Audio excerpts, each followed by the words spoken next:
Hi everyone on the shift training course. I'm really proud of marking your homework so far, and I'm starting to feel really confident in your learning and your knowledge of the poses.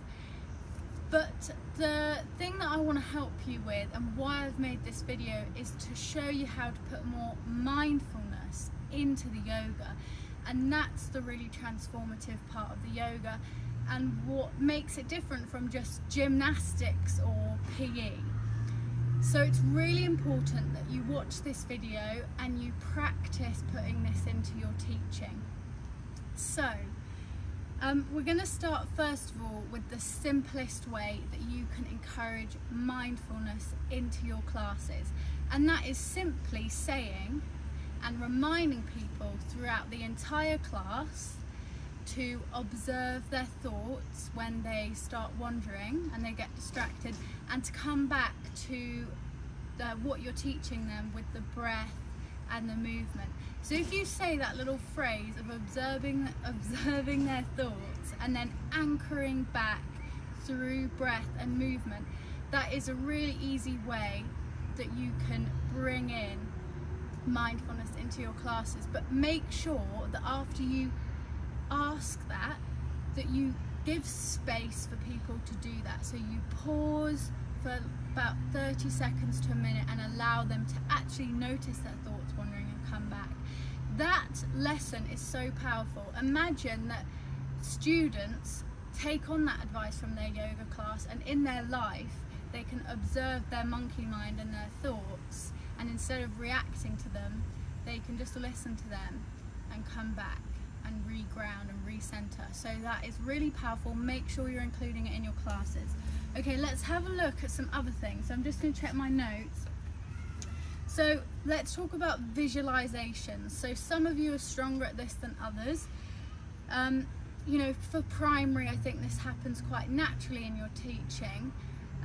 But this is a great way to get people to refocus and to stay really present in their class. So let's start with a twist. So let's say you might just be doing a simple little seated twist like this. So obviously you take the time to go through how to get into that pose. So imagine we've done that, and then you're going to hold that stretch for a few minutes. Or that's if you're doing a really long, slow class. But if you also want to do a quicker one, then obviously just make your visualization a little bit shorter. So let's say we're just holding this here for a bit, and before you get your student to go into that space of silence, see if you can give them a visual idea to play with. So you might say, imagine you're twisting from the middle of your spine up into your shoulder, like you're rinsing water out of a wet cloth. Imagine squeezing that wet tea towel, getting all of the water out. So as you inhale, lengthen up nice and tall, and then as you exhale, imagine you're twisting round, like you're rinsing water out of that cloth, and feel that resistance with your hand on your knee. Hold it there in silence and focus on your breath and the visualization.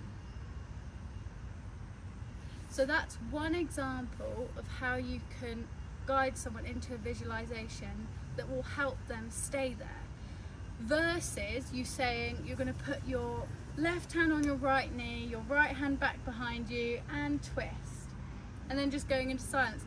Children and young people are going to find that a bit boring, and they'll probably just start thinking and not really in the class. So that's how visualizations are going to really help engage your young people and increase their attention spans.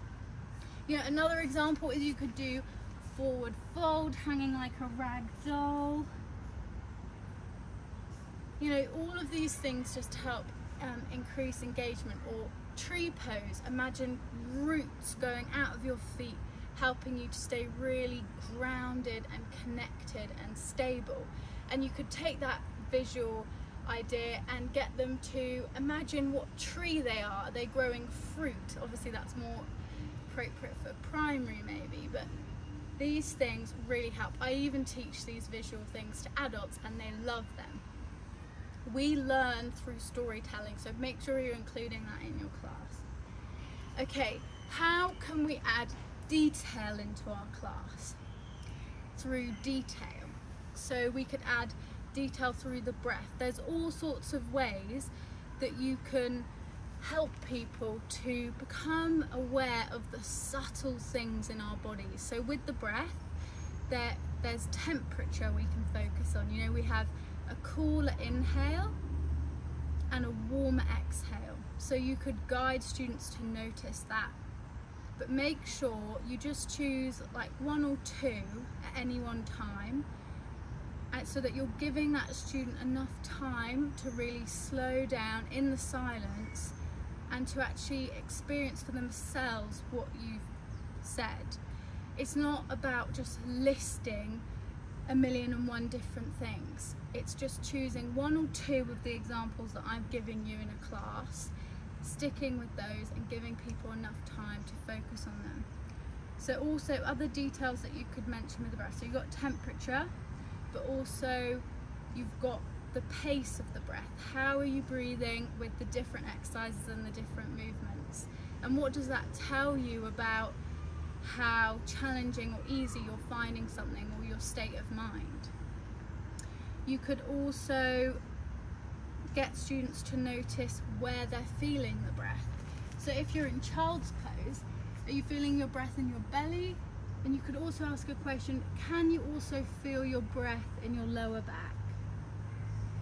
Give them a bit of silence to feel that, and then you could add in and say, can you feel that expansion in your lower back as you inhale?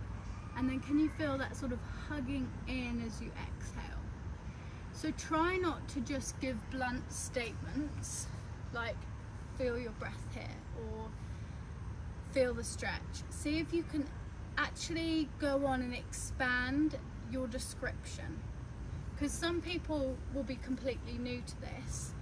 So instead of just saying feel grateful, I want you to expand and add more detail into that statement. Ask them questions to help them reflect on what they're grateful for and help them build up that sense of gratitude. Because if someone says to me, feel grateful, I mean, I might do that at a very surface level, but if someone gets me to reflect on lots of different things, that's really going to help me actually experience gratitude.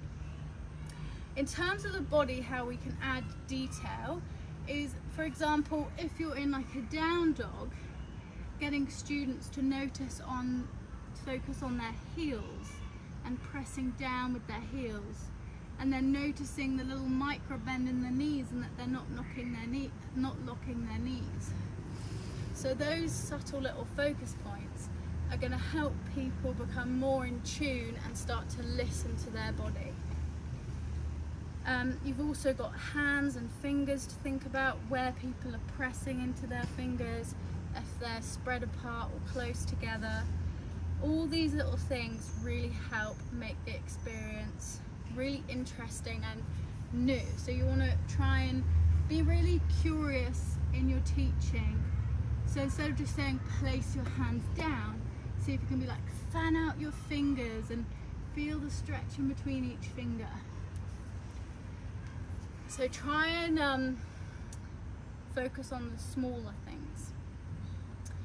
And my last point is adding in questions, mindful questions. So for example, if a student is finding something painful, and by painful I mean a deep stretch, because obviously if it's other types of pain, we need to show them another way which is going to be more comfortable for them.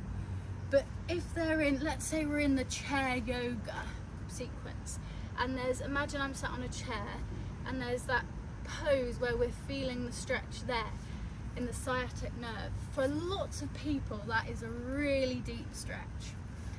So you could ask them, are you able to breathe into this painful stretch? Just give them a bit of silence. You could ask them, is your response to this discomfort in this stretch similar to how you respond to discomfort in real life? Are you finding yourself wanting to just push away and move on to the next thing? Or do you find yourself just wanting to stay there with it? And make sure you're asking these questions in a really non-judgmental way, because there's no right or wrong answer. We're just observing the way that we respond and react to things in yoga. There's no good or bad, we're just finding it all interesting. So those sort of questions are going to really help people learn more deeply and listen and connect themselves. And as teachers, you're opening the door because you're allowing them to listen to their body, and you're looking at their body language, you're responding to them. So you're listening to yourself more as a teacher, and you're also helping them listen to themselves. So I hope that helps. That's a very quick overview of some examples that are already in your manual, but I just wanted to bring to life my feedback that I'm giving when I'm marking your homeworks, and kind of give you some practical skills that you can put in. If you're struggling with this, feel free, I'm happy to hop on a call with you and go through it in a bit of a slower pace. Thanks for watching, guys. You're doing so well. I'm so proud of all of you. I know there's a lot to learn. Just be gentle with yourselves. It will come over time. Just keep having a go and being open to these new ideas.